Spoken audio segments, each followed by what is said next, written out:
ইলা ইয়াউমিল কিয়ামা, যেদিন আকাশ ভেঙে পড়বে, তারকা খসে পড়বে, পাহাড় উড়বে রঙিন ফসলের মতো, এই সবগুলো হচ্ছে খেল তামাশা। কি?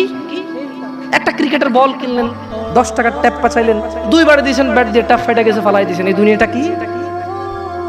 Just like that. জি, তোমরা জেনা করো, তোমরা মদ খাও, তোমরা জুয়া খেলো, তোমরা মারামারি করো, তোমরা রবের এত সুন্দর পৃথিবীতে ফিতনা ফাসাদ করো, তোমরা রবের নবী মুহাম্মদ সাল্লাল্লাহু আলাইহি ওয়াসাল্লামের দেওয়া শিক্ষাকে তুচ্ছ মনে করো, তোমরা দাড়ি কাটো, দাড়ি চাছো কেন? এটা সুন্নত তাই।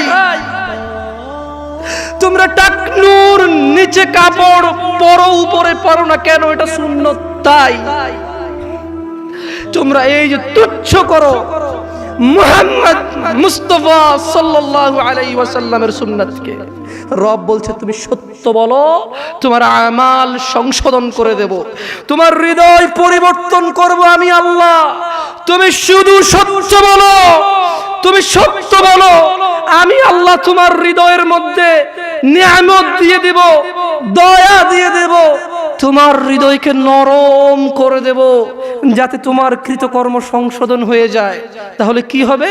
ওয়াগফির লাকুম যুনুবাকুম, বাবা মায়ের সাথে অন্যায় করো, তাদেরকে চোখ রাঙিয়ে কথা বলো, আমি তোমাকে ক্ষমা করে দেব, কিন্তু তুমি আজ থেকে ওটা বন্ধ করে সত্য বলো, লা ইলাহা ইল্লাল্লাহ, সুবহানাল্লাহ সুবহানাল্লাহ।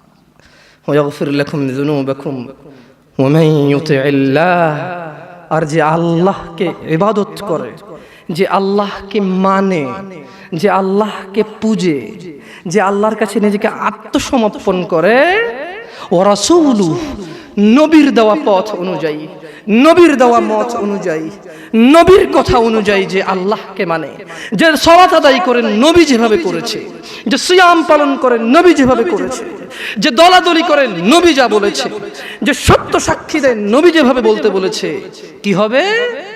ফাকাদ ফাজ, সে জিতে যাবে, সে জিতে যাবে। কি জিতবে? ফৌজান আযীমা, সে অনেক বড় করে জিতে যাবে। যেমন আর্জেন্টিনা আর ব্রাজিল খেললে 10-0 গোল হলে কিভাবে জিতলো? কেমন জিত হলো? এটা 100-0 গোল হলে কেমন জিতলো? 1 লক্ষ গোল আর 0 গোলে জিতলো, দলটা কেমন ভাবে জিতলো? আল্লাহ বলছে ফাকাদ ফাজা ফৌজান আযীমা। এত মহান রব, যে রবের বসার কুরসির নিচে পুরো পৃথিবী যা কিছু তিনি সৃষ্টি করেছে, ওনার বসার চেয়ারের নিচে সুতার চাইতে ছোট, এত বড় রব যদি বলে যে সে অনেক বড় করে জিতেছে, কত বড় করে জিতেছে? তাহলে এত বড় করে জিতার উপায় কি? আল্লাহকে ভয় করা। কি? আমার সঙ্গে বলেন, এত বড় করে জিতার উপায় কি? এবং সত্য বলা, এবং সত্য বলা। দেখছেন, আল্লাহকে ভয় করা এবং সত্য বলা। যাই হোক, এটা ছিল, এটা হচ্ছে এটা খুতবাতুল হাজা। প্রত্যেক জুমায় ইমামরা এই খুতবা দিয়ে স্টার্ট করে। আমি আজকে আসলে কথা বলতে চেয়েছিলাম দুনিয়া তুচ্ছ। আমাদের বড় ভাই শ্রদ্ধেয় মাহমুদ বিন কাসিম হাফিজাহুল্লাহ, তিনি মাশাআল্লাহ অনেক কথা বলেছেন, সময় পেলে আরো বলতেন, ওনার কথা গুছিয়ে আসছে মাশাআল্লাহ, খুব সুন্দরভাবে তিনি বলেছেন। আমার মন চাচ্ছিল যে শুনি, একই তো কথা একজনে বললেই হলো, একজনে বললেই হলো। তবুও আপনারা দাওয়াত করেছেন, 2-4টা কথা বলে যাব সেই সুদূর চট্টগ্রাম থেকে আসা। ইয়া ইখওয়ানি, আপনারা কি ওয়াজ শুনতে আসছেন না কিছু শিখতে আসছেন? সত্য বলবেন। একটু আগে আমি বলেছি ওয়াকুলু কাওলান, কি কথা বলতে হবে?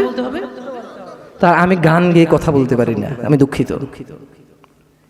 আমি কিস্সা কাহিনী জানি না, আমি কিস্সা কাহিনী কাকে বলবো? এমন তো নয় যে আমার চোখের সামনের শ্রোতারা সবাই প্রতিদিন কোরআন পড়ে, এমন তো নয় যে আমার সামনের শ্রোতারা প্রতিদিন হাদিস পড়ে। ওরা বিরক্ত, 2টা গান গেয়ে শোনাই, 2টা কিস্সা শোনাই, ওদের একটু ভালো সময় পার হবে। বাস্তবতা তো এমন, শ্রোতারা ওয়াজে বসে, একটু বসে, কোরআন খুলেও দেখে না, পড়তেও জানে না। তাই আমি দুঃখিত, আমি কোনো কিস্সা কাহিনী, ইউসুফ জুলেখার কাহিনী বলতে আসিনি, আমি গান গেয়ে শোনাতে আসিনি। আমি এসেছি দু চারটা কথা বলবো, শুনতে আকৃষ্ট মনে হলে হবে, না হলে নাই। কিন্তু যদি কেউ শিখার ইচ্ছা নিয়ে আসে, সে শিখতে পারবে ইনশাআল্লাহ। এই দুনিয়া তুচ্ছ, জি R15 তুচ্ছ, আইফোন তুচ্ছ, এগুলো তো এত তুচ্ছ যে এগুলোর কথা আল্লাহ হিসেবেই নিয়ে আসেনি। তিনি বলছেন যে দুনিয়াটাই তুচ্ছ। জি, তিনি বলছেন যে আপনার দাদার 50 বিঘা জমিন ছিল, আর এই এলাকার অমুকের এখন 500 বিঘা জমিন। তিনি বলছেন অমুক কোম্পানি নাকি ঢাকা শহরের অর্ধেক, বিশাল ইন্ডাস্ট্রিয়াল। আপনি বলছেন, আর আল্লাহ বলছে যে ধুর বোকা, তোর তো বাংলাদেশ এত হাজার বর্গ কিলোমিটার, এই পুরো পৃথিবীটা কেমন? আল্লাহ আপনাকে বলছে যে আউযু বিল্লাহি মিনাশ শাইতানির রাজীম, ওয়ামা উতিতুম মিন শাইইন ফামাতাউল হায়াতিদ দুনিয়া فمتاع الحياة الدنيا وزنتها وما عند الله خير وأبقى أفلا تعقلون। আর তোমাদেরকে যা কিছু দেওয়া হয়েছে, তুমি বলতে কি আপনি উম্মতে মুহাম্মদ নাকি আদম আলাইহিস সালাম থেকে? তুমি বলতে কি আপনি নাকি আদম আলাইহিস সালাম থেকে? এই দুনিয়াটাকে শুধু আপনার জন্য আলাদা দুনিয়া নাকি আদম আলাইহিস সালাম থেকে, নাকি আদম আলাইহিস সালামেরও আগের? আদম আলাইহিস সালামেরও আগের এই দুনিয়া। দুনিয়া মানে আপনি না তো, আপনি দিয়ে দুনিয়া শেষ হয়ে যাবে না।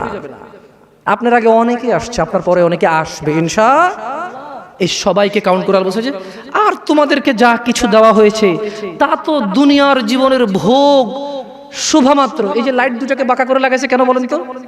শোভা, কিছুক্ষণ পরে খুলে ফেলবে। রাইট ও রং? আমি ভুল বলছি না ঠিক বলছি? এই লাইট গুলোকে বাঁকা করে কেন লাগাইছে? সুন্দরের জন্য। এটা এভাবে এই দুটো ফুল কেন লাগাইছে? এখান থেকে আমরা চলে যাওয়ার পরে এটা এখানে থাকবে। আল্লাহ বলছে পুরো দুনিয়া, এই সাগর, মাটি, পাহাড়, পর্বত, তুমি যেখানে থাকো, তুমি যেখানে থাকো না, তুমি যা চেনো, তুমি যা চেনো না, এই সবগুলো কি শোভা মাত্র। কি মাত্র? মানে এই লাইট দুটো বাঁকা করে লাগানোর মতো সাজ সজ্জা। ওয়ামা ইনদাল্লাহি খায়র, আর যা আল্লাহর কাছে আছে, আর যা আল্লাহর কাছে আছে, খায়র, তা উত্তম ও স্থায়ী, তা উত্তম ও স্থায়ী। তোমরা কি অনুধাবন করো না? আপনারা কি ভাবেন না? আমি আসতেছি আমার কথা ইনশাআল্লাহ। আমি আরো একটা আয়াত পড়বো, আউযু বিল্লাহি মিনাশ শাইতানির রাজীম। ওয়ামাল হায়াতুদ দুনিয়া ইল্লা লাইবুন ওয়া লাহুন ওয়ালাদ-দারুল আখিরাতু খায়রুল লিল্লাযীনা ইয়াত্তাকুন আফালা তা'কিলুন।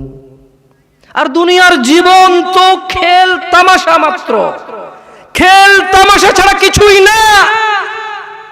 তোমার দাম্ভিকতা, তোমার শক্তি, তোমার যত মান মর্যাদা, তোমার যত অর্থ সম্পদ, আর তোমার যত বয়স, তোমার যত কিছু আছে, আর তুমি তো তুমি, তোমার মতো যত কেউ আছে বাবা আদম আলাইহিস সালাম থেকে ইলা ইয়াউমিল কিয়ামা, যেদিন আকাশ ভেঙে পড়বে, তারকা খসে পড়বে, পাহাড় উড়বে রঙিন ফসলের মতো, এই সবগুলো হচ্ছে খেল তামাশা। কি?